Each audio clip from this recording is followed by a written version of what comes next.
Bakit ka luhaan sa pag-ibig?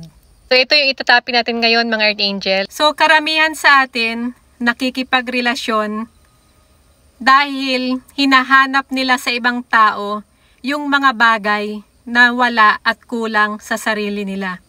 Ibig sabihin, kung ikaw yung isang tao na wala kang pagmamahal sa sarili mo or wala kang tinatawag na self-love, so naghahanap ka ng ibang tao or kapartner na magmamahal sa'yo. And then, hinahanap mo sa taong ito yung love na hindi mo maibigay sa sarili mo. So, for example, nagmahal ka ng isang tao and then lahat ginawa mo dahil nag-expect ka in return na mamahalin ka din. Pero ang nangyari, hindi naibalik yung love na hinahanap mo. At sasabihin mo ngayon na binigay mo naman ang lahat pero bakit ganon iniwan ka pa din? Kasi nga, lahat sinacrifice mo, lahat binigay mo at nakalimutan mong mahalin ang sarili mo.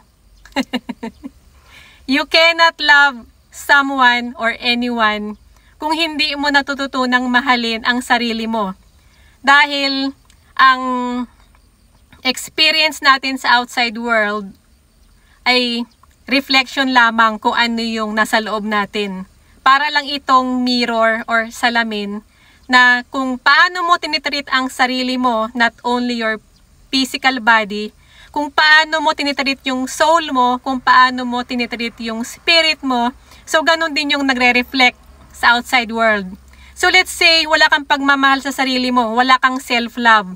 So hindi mo binigyan ng tuon yung pansin or ng tuon yung sarili mo.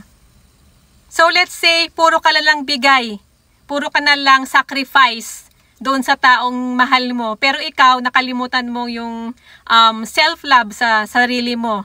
Let's say ikaw yung tao na wala kang pakialam sa sarili mo, ikaw yung palainom, mahilig kang manigarilyo, yung mga ini-ingest mo is mga karmic foods. Although ginagawa mo naman lahat ng sacrifices doon sa taong mahal mo. So, ang nangyari, at the end, luhaan ka pa rin. Kasi nga, ine-externalize mo yung power mo, pero yung sarili mo, nakalimutan mong mahalin.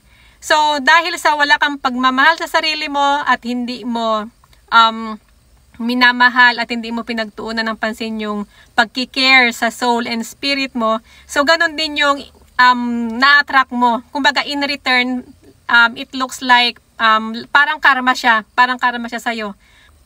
Kaya wag na wag mong hahanapin ang love sa external world until matutunan mong mahalin ang sarili mo.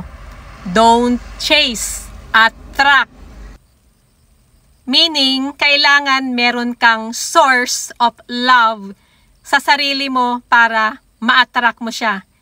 You can draw that energy, that love energy sa sarili mo kapag yan ang energy na ini-embody mo. So, ibig sabihin, lumalakas yung magnetic force mo na nagkakaroon ka ng sariling attraction para sa'yo.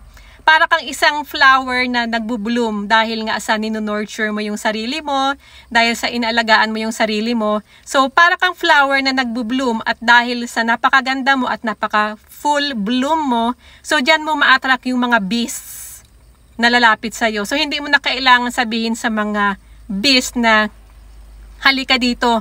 Kusa mo silang ma-attract, depende sa iyong frequency, sa iyong energy field, sa iyong magnetic force. So, ikaw mismo ang nagpap-activate ng law of attraction sa sarili mo. If you want to know more about frequency, how to create your best life, and how to change your life script, stay tuned. Thank you.